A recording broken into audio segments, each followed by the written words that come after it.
What's going on, fellas? I want to talk about warlords, neighborhood heroes, people that have a lot of clout and reputation in their local communities.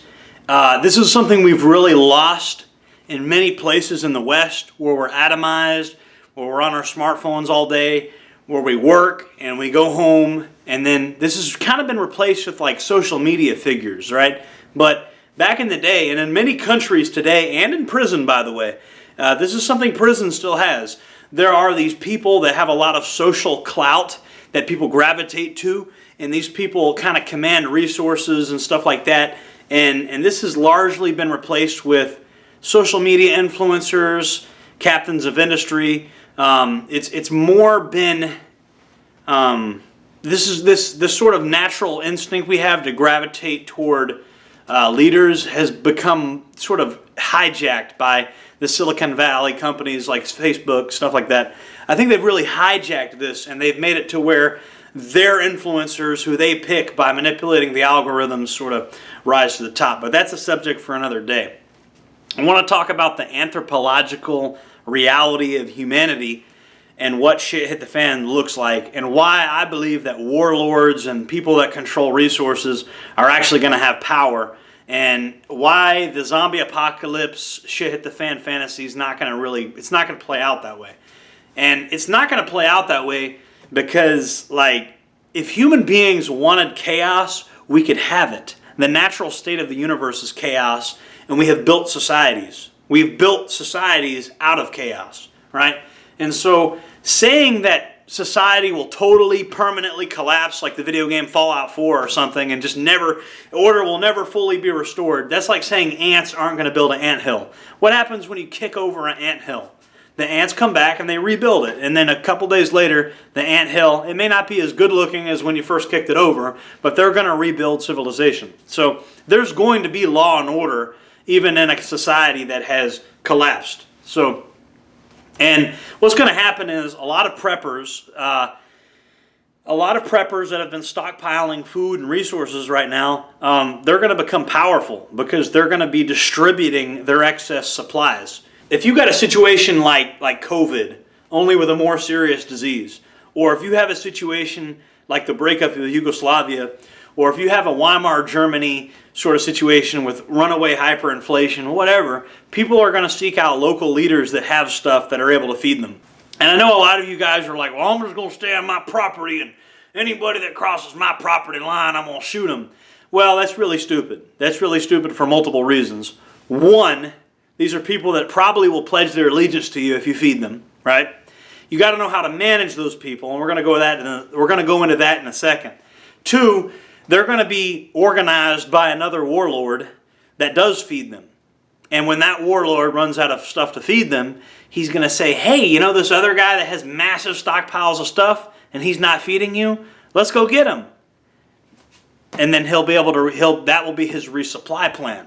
These people will pledge allegiance to who feeds them. And if there's one thing that we know, people pledge allegiance to the people that feed them. Why do you think the government has food stamps?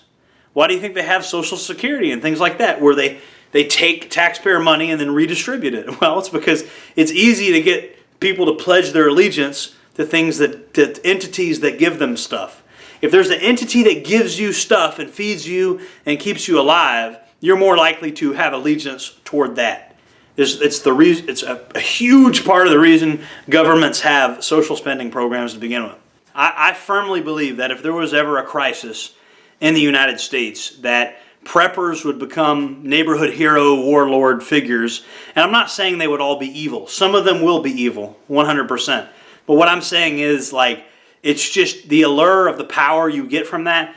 It's too alluring, especially since a lot of these preppers don't have the highest positions in society ever. And part of the reason they're prepping is they hope society will collapse. And they're kind of going to get their wish, I think. I think society will eventually degrade because the West has really, we've really forgot what made us great. I don't want to really go into that because this isn't really a politics channel. But we've forgotten what built the West and what made us great. And so just like the Roman Empire, it collapsed because of that. So, it's what's going to happen is those that have large stockpiles of resources, they're going to be local leaders. They're going to be community leaders. And I know you guys say that you're not going to give into that, but when hot girls start coming up to your doorstep talking about they'll sleep with you if you feed them, you're going to do it. And then once you do that, you've opened up the door to where, well, now you got to feed her brother, and now you got to feed her dad. And you know what I'm saying? So, but before you know it, you have this whole group of people that have pledged their allegiance to you, and you've become kind of something of a neighborhood warlord. And people are going to be praising you for your wisdom and your intelligence because you were prepared for all this stuff, and they weren't, right? And so people are naturally going to gravitate toward you as a leader. You'll notice something. You'll notice all my clothing is tactical, but there's like a consistent theme to it. You'll notice all my clothing has Florida flag patches on it, stuff like that.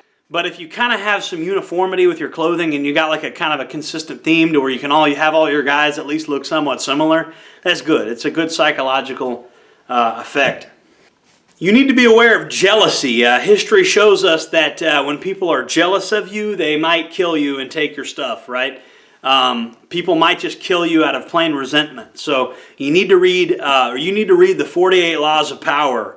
The 48 Laws of Power will give you insight into Machiavellianism and all that. And I'm not saying you have to become a bad Machiavellian person, but you need to be aware of these things. You need to be aware of what can happen if you have somebody in your ranks that becomes jealous of you and tries to undermine you. You need to be aware of how to manage people and resources and things like that. Because if you don't have any of these skills, you're going to be like fish food, right?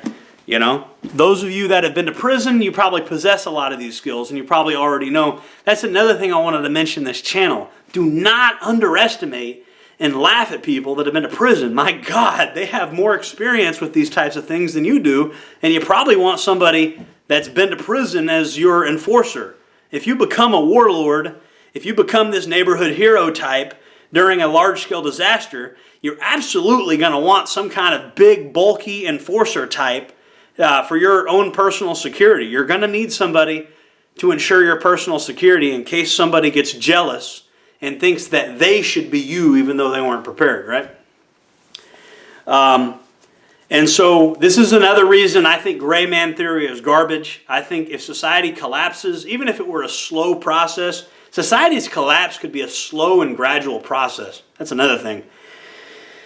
As society kind of degrades and dissolves, whatever you want to call it, like you really are going to want more and more to have a more militarized appearance. You're going to want your property to have more and more of a militarized appearance, more fences, more gates, more lights. The more in an urban area you are, the more like a fortress your property needs to be. But the more out in the woods you are, the more kind of ducked off you are, the emphasis on security kind of goes down because you're in an obscure area, especially if they can't see your house from the road. It just doesn't even register to people that there's a house there as they're driving by or whatever, you know. But I think shit hit the fan is going to have some flashpoints, but I think SHTF is a slow, gradual process, and I think it's going to look more like Yugoslavia than Fallout 4. I think the video game fantasy of the zombie apocalypse shit hit the fan it's a video game fantasy. It's not grounded in reality. There's no historical evidence that that's really how a shit hit the fan situation looks. So you got to get people out of Fantasyland, you know. You got to get people out of Fantasyland. And the reality is those of you that are stockpiling resources are going to have power, and you should be focusing your prepping toward that. Like, you know, there's things that you can stockpile right now that we're going to probably go into that in another video. There's things you could stockpile right now that would make you very valuable in a economic collapse, shit the fan, kind of Yugoslavia breakup, Weimar Germany, South Africa, Northern Ireland. All these conflicts have things in common. But you should study you should study conflict like Northern Ireland, Yugoslavia, South Africa. Study these different conflicts, and you'll realize they all have similar themes to them, and they all have these kind of warlord neighborhood hero types. And a lot of those people are what you could describe as like prepper-like people. They had control of resources.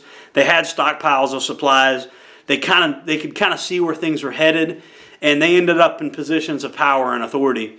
And a lot of people that are watching this video right now, I know you guys, I know my subscribers, a lot of you guys are going to be one of those people. I got about 300 subscribers right now, and these are guys that pay attention to detail. And some of you that are watching this video right now, you are the future neighborhood heroes / warlords. You're kind of the kids are going to look up to you as they're growing up in the new environment, whatever that looks like. And I fully anticipate this is going to be a reality.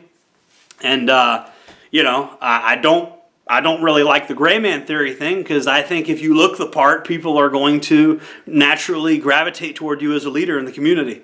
And you need to be ready for that responsibility. And if you don't have enough supplies to feed a bunch of people, you need to start stockpiling just plain rice, plain white rice. And I'm going to be going into how to stockpile plain white rice so you'll be able to feed very, very, very large amounts of people. I'm going to go into that. There's a specific way that I stockpile plain white rice. It's a very cost-effective way that you could feed lots and lots and lots and lots of people. So stay tuned for that. We're going to be uploading that. Jordan Jareb signing off.